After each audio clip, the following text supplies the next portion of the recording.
Hello and welcome to Thomas Geiger Car. Today with the Audi Active Sphere. You remember the Sphere-Cars that Audi has shown us the last year. The Sky Sphere from Pebble Beach, the Grand Sphere from the IAA in Munich, and the Urban Sphere that we've seen in Beijing. Now this is the Active Sphere. If you want to know what to expect from that vehicle, what gadgets the designers have been thinking about, and what of this car might come into reality, join me on my first walk around and I'll tell you more about it. After the luxurious roadster, the flagship sedan type of vehicle and the luxury van, here we have a sportback in a combination with a quattro with an all-road. It is a kind of an off-road coupe, but the design, the shape is as we know it from the Sphere concepts. Very sleek, very slim, very prominent glazing around so that you have a perfect view. Sphere means room, bubble, so you have a very comfortable and a very roomy look. If we look at the side profile of the almost 5-meter length car, we see one very special feature. It underlines the ruggedness of the vehicle. This line here, that is more than you will ever see on a Q model, and especially not on an all-road or something like that. Audi is well aware of that this looks very rugged, which is on purpose if you're in the desert, in the woods or in the mountains. But if you go on the street, you can lower the car and the car changes its look as well. See that? The car comes down a few centimeters. Like teeth, these claws work in together, and now it looks much more civil and you can go into the city. If we follow the car around, we see a very sleek and a very unique back. Somehow it reminds me on some models from Stuttgart, very sporty, but this is a sporty coupe, so you can have that idea as well. But again, this is functional. It's not only looking great, no, this car will give you all the support you need for an active lifestyle. Active lifestyle means carrying a lot of goods, so you have a huge trunk, and if this trunk is not enough, you can change the shape of the vehicle. The glass roof opens up, the part of the bonnet comes down, and you have something like a pickup.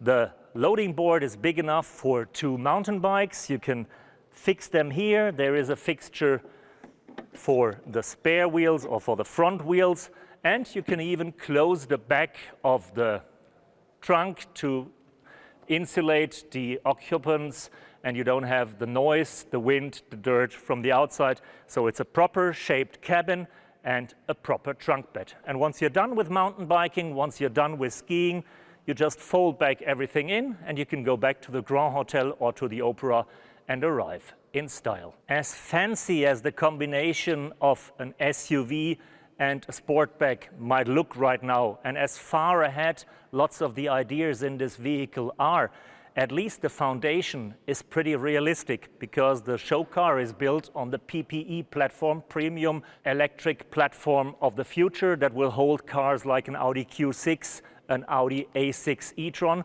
and means this car would be feasible as well. It is 5 meters in length, the wheelbase is almost 3 meters, and the battery pack between the axles is about 100 kilowatt hours, translating to a range of more than 600 kilometers. As it's necessary for an Audi with the quattro sign, it has 2 motors, one at each axle, giving you more than 400 horsepower and more than 700 Newton meters of torque, so enough driving power to get you wherever you want to.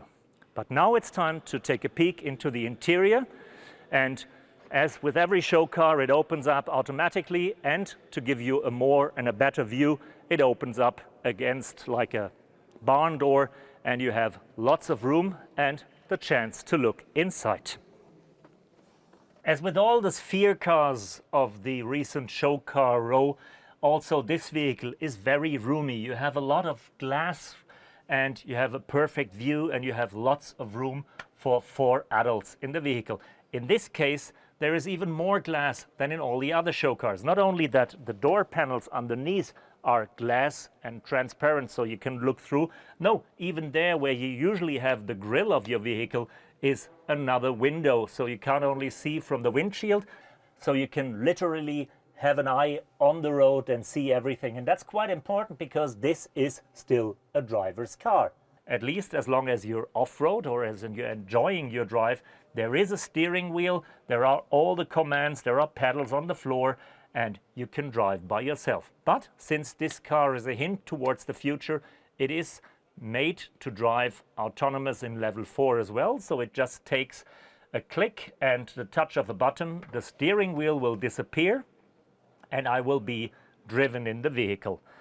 In this case, since it's a prototype and it's a show car, it takes a little while, but then all the center console moves forward, the steering wheel folds down, pedals disappear, and I have even more room. Something I don't have is a display. While all the other competitors are plastering their dashboards with displays and you feel like in a cinema on wheels, there is no display at all in the Sphere concept, because Audi is mixing up the reality.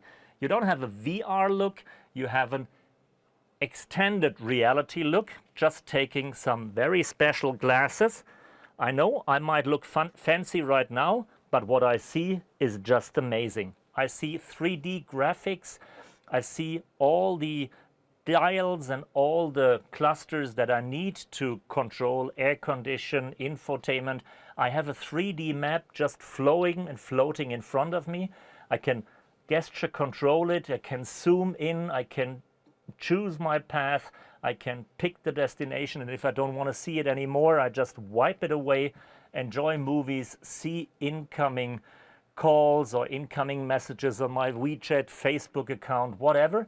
So I'm pretty much into the real reality and into the virtual reality, and everything is blending. I know this still sounds pretty weird and still sounds pretty fancy and you have to get used to it, but taking into account that Google, Apple and all the other companies are just working on these mixed reality glasses to enrich the reality and bring the content of your phone right in front of your eyes without taking the phone out of the pocket, this is just the next step and Audi is ready for it. And if you don't like it anymore, just take it off. There is still a small instrument here, very, very tiny, showing you the speed, showing you the range and the status of your battery. And there is still a kind of a gear lever to tell I want to go backwards, forwards, or I want to park. So yes, basic functionality is there, and the rest of your reality is just one hint away. Thanks for joining me on that first walk around with the Audi Active Sphere, a car that again shows us the Audi engineers and the designers are full of ideas and full of fantasies for a bright future. But exactly that is the problem of the vehicle. While we've seen 4 amazing show cars, we haven't seen any production car new from Audi in the last 3 years. And this car again is raising the bar, raising the expectations for the vehicles yet to come. So my guess would be stop playing, start working and show us finally some new interesting production cars with lots of technology from the show cars. Then we're talking and then we're driving. Thank you, Shishye, Saitien and goodbye.